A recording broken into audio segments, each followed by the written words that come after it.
Un raonament es pot definir com el procés mental pel qual es deriven conclusions a partir de premisses. És un procés que implica l'aplicació de regles lògiques per connectar idees i arribar a una conclusió justificada.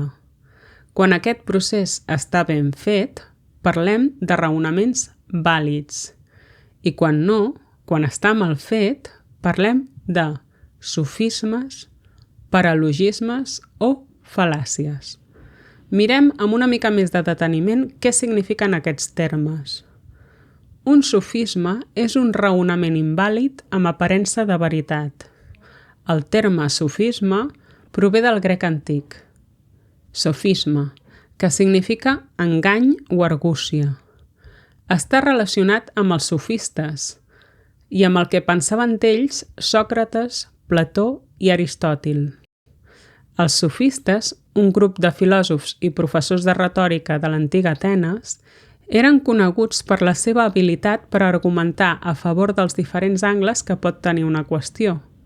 Des de la perspectiva de Sòcrates, Plató i Aristòtil, això era negatiu, perquè significava utilitzar arguments fraudulents per convèncer els altres, independentment de la veritat. Aquesta relació entre els sofistes i l'engany, Plató la va deixar escrita en els seus diàlegs. Per la seva banda, Aristòtil va escriure les Refutacions sofístiques, obra on presenta una llista de tipus de sofismes o arguments incorrectes. A partir de la influència del pensament d'aquests autors, sofistes i sofisme va adquirir aquesta relació amb la falsedat.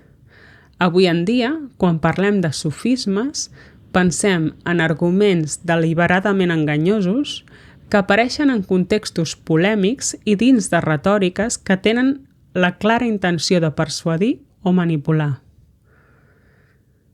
Per la seva banda, el terme paralogisme prové també del grec antic.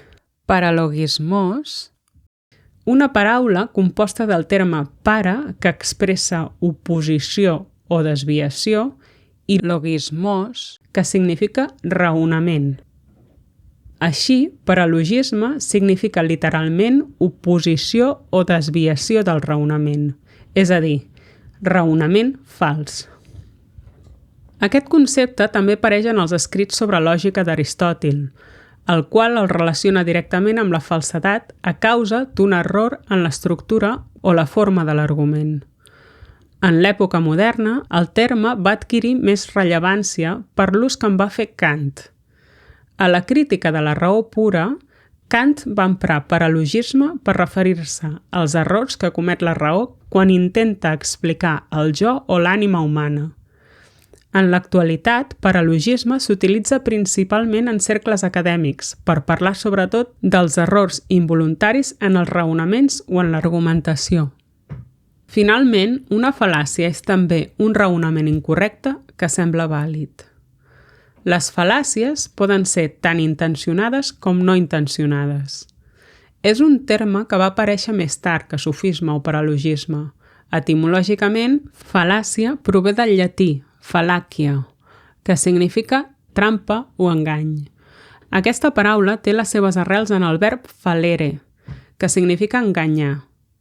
Actualment, fal·làcia és el terme més comú per parlar dels defectes de raonament.